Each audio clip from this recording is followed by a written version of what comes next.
मैं श्लोक और मंत्र तो बोल सकता हूं, लेकिन शायर जानता नहीं, शायरी जानता नहीं। लेकिन इतना मैं जरूर कहूंगा कि चमन को सींचने में कुछ पत्तियां झड़ गई होंगी। यही इल्जाम लग रहा है हम पर बेवफाई का। लेकिन महोदय, चमन को रौंद डाला जिन्होंने अपने पैरों से, वही दावा कर रहे हैं इस समन की रहनुमाई का। 492 वर्षों के बाद अयोध्या में मर्यादा पुरुषोत्तम भगवान श्री राम के भव्य मंदिर निर्माण की कार्रवाई देश के यशस्वी प्रधानमंत्री आदरणीय नरेंद्र मोदी जी के कर कमलों से शुभारंभ होना उत्तर प्रदेश वासियों के लिए गौरव का विषय है। और मैं इस अवसर पर इस सदन की अपनी भूमिका रही है, पूरे सदन के सभी माननीय सदस्यों को, अपने कैबिनेट के सभी सदस्यों को हृदय से बधाई देता हूं और आदरणीय प्रधानमंत्री जी का, आदरणीय गृह मंत्री जी का हृदय से आभार व्यक्त करता हूं कि श्री राम जन्मभूमि विवाद मंदिर निर्माण से संबंधित जो विवाद था, 492 वर्षों से चले आ रहे विवाद का पटाक्षेप शांतिपूर्ण तरीके से, लोकतांत्रिक तरीके से संपन्न करवा करके भारत ने अपनी लोकतांत्रिक ताकत का एहसास भी कराया है और साथ साथ अपनी संवैधानिक और न्यायपालिका की ताकत का एहसास भी दुनिया के अंदर करवाया है। हम सब के लिए गौरव का विषय है। और इस अवसर पर मैं यही कहना चाहता हूं कि सचमुच हम सब सौभाग्यशाली हैं कि 492 वर्षों में अनेक पीढ़ियां गई, संघर्ष चलता रहा, 76 से अधिक बड़े बड़े युद्ध हुए,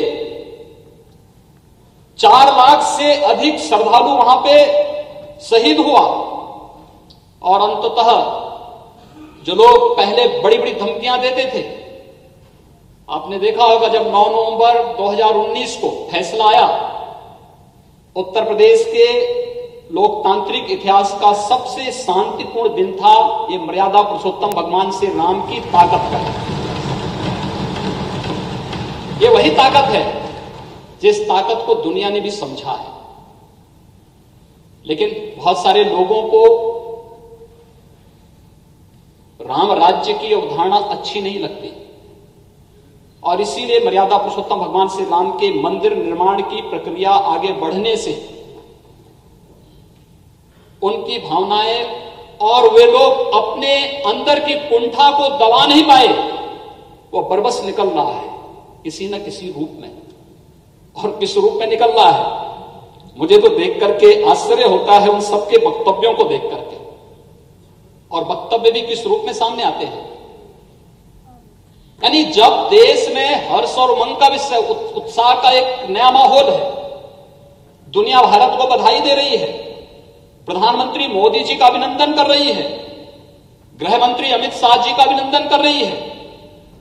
तिथियां किस रूप में मिलती हैं? 9 नवंबर 1989 को पूज्य संतों ने अयोध्या में राम मंदिर निर्माण का एक संकल्प लिया था और 9 नवंबर 2019 में 40 साल के बाद एक फैसला हिंदू समाज के पक्ष में आया, से राम मंदिर निर्माण के पक्ष में आया है और सर्वसम्मत फैसला आया।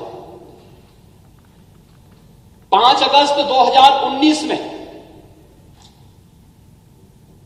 इस देश के अंदर सत्ता लोलुप राजनीति की एक बड़ी गलती का परिमार्जन देश की संसद में आदरणीय प्रधानमंत्री जी के मार्गदर्शन में आदरणीय गृह मंत्री श्री अमित शाह जी ने कश्मीर की धारा 370 को सदैव के लिए समाप्त करके आतंकवाद की ताबूत पर अंतिम कील ठोकने का कार्य किया।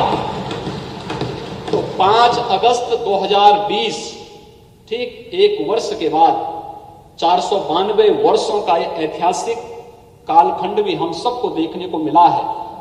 हम सब सौभाग्यशाली हैं कि हमारी पीढ़ी के सामने ये सारे कार्य संपन्न हो रहे हैं और हम भव्य मंदिर निर्माण का मार्ग दिखाएंगे। महोदय, इस अवसर पर बहुत सारे लोगों के वक्तव्य इसके बाद जिस रूप में आए हैं, जिन लोगों को राम के वास्तविकता पर ही विश्वास नहीं था, उन्हें राम की ताकत का एहसास अब तो हो रहा होगा। अब रोम की भाषा बोलने वाले लोग भी राम राम चिल्लाने लग गए हैं। भले वह परशुराम के बाना ही क्यों न हो, लेकिन उन्होंने चिल्लाना तो शुरू किया है, क्योंकि राम का नाम तो ऐसा है कि आप जिस भी रूप में ले लें, राम के नाम पर ले लें, चाहे परशुराम के नाम पर ले लें, और चाहे मरा मरा के नाम पर ले लें, वो तो हर एक का उद्धार कर देता है। लेकिन उन लोगों ने भी ये भाषा बोलनी शुरू कर दी है, क्योंकि उन्हें मालूम है कि भारत के अंदर राम नाम से ही बेतरनी पार होने वाली है, बाकी कोई उसका आधार नहीं है। और इस देश की जनता जनार्दन ने बार बार साबित करके दिखाया है। महोदय, ये वही लोग थे जिन्होंने राम सेतु का भी विरोध किया था।